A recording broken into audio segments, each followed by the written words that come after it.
Welcome to NFL Live. Hannah Storm along with the All-Star cast today of Swagoo, Jeff Darlington, Tim Hasselbeck, 10 teams opening mandatory minicamp. We start, though, with a star receiver who is not there, and that would be the aforementioned CeeDee Lamb, not present at Cowboys mandatory workouts today. The All-Pro is seeking a new contract. This coming a day after Justin Jefferson agreed to the largest non-quarterback contract in NFL history. Lamb is due $18 million this year. Jefferson's new deal is almost twice that at $35 million. Here's Mike McCarthy.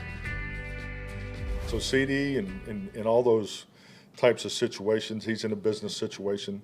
You know, everybody's engaged, and I have no qualms or don't lack no confidence as far as, you know, our vet's being ready. He's been engaged. I can just tell you that he's been engaged. Man, CeeDee about to hit the brink truck.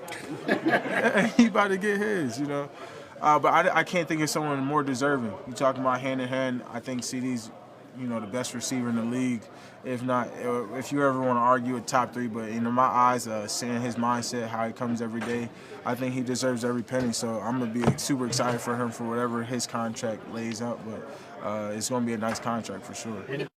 Yeah, and Micah's hoping to get his, too, by the way. All right, back to CeeDee. 395 catches in his career, third most by any player in those first 4 seasons in NFL history.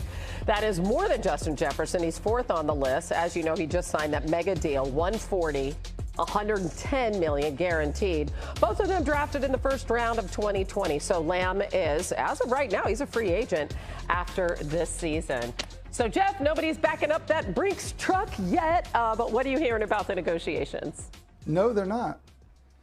Well, we've got quite a bit to unpack here. First of which is I can tell you that negotiations haven't gotten to the point where anything even is close to imminent. Now, of course, the Justin Jefferson contract certainly should spur things along. There really are no more excuses when it comes to trying to make progress on this deal, even though to this point there hasn't been much at all. The question, of course, is how will the Cowboys receive that Justin Jefferson contract? How will CeeDee Lamb's camp receive that contract? Because it is a lot of guaranteed money to the point where you are resetting a market.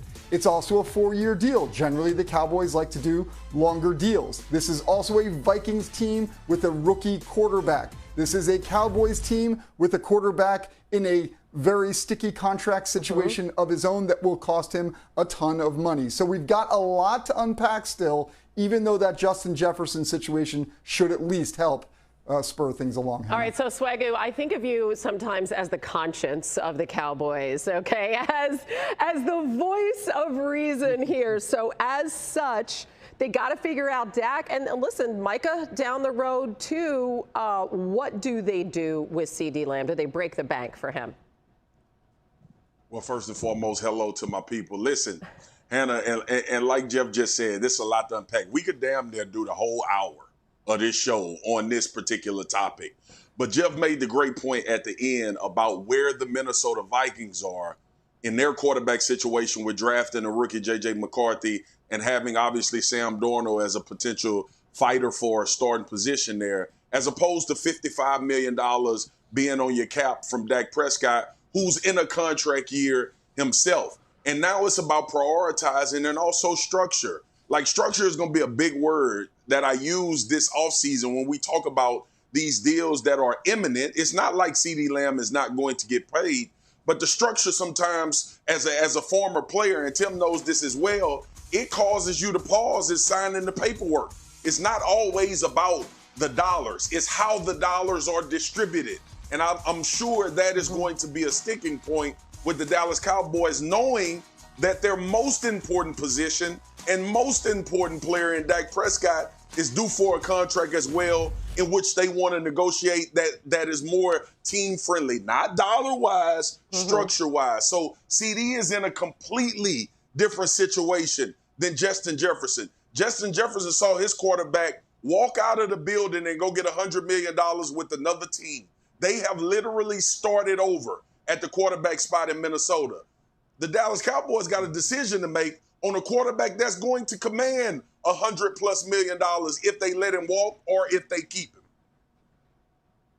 Yeah, you're right about structure, because basically you're talking about, listen, you're talking about at least $100 million over the first 3 years of a deal for a wide receiver now. Like, that's what you're talking about, and all of it guaranteed, because that's basically what Justin Jefferson is getting. So you're talking about getting that much money and getting it that quickly, which, to your point, is tough when you have the Dak Prescott situation. I think it's also important for this, because we're beating up on the Cowboys. Like, hey, what's taking you so long? Why aren't you doing this? What's taking you so long? Like, the reality of it is, too, if you are CeeDee Lamb in his camp, why would you be in a hurry? You know that Justin Jefferson's about to reset the market. And so you can go get Justin Jefferson's deal plus $1. Same thing with Jamar Chase's money, about to pop up. Like, you get that plus $1. Like, the reality is like, CD doesn't need to be in any real hurry on it. And so while we're putting it all on the Cowboys from that regard, like, look, it isn't necessarily their choice to say, hey, we're locking you up right now because of the things that Marcus just talked about. So, look, they've found themselves in a pretty tough spot. It's not impossible to get through it, but there's not a quick fix to it. It's like, hey, just go pay these 3 guys right now. Yeah, I mean, the longer you wait, that price tag just goes up. That's a reality. Okay, this is new on NFL Live. The receivers are not the only ones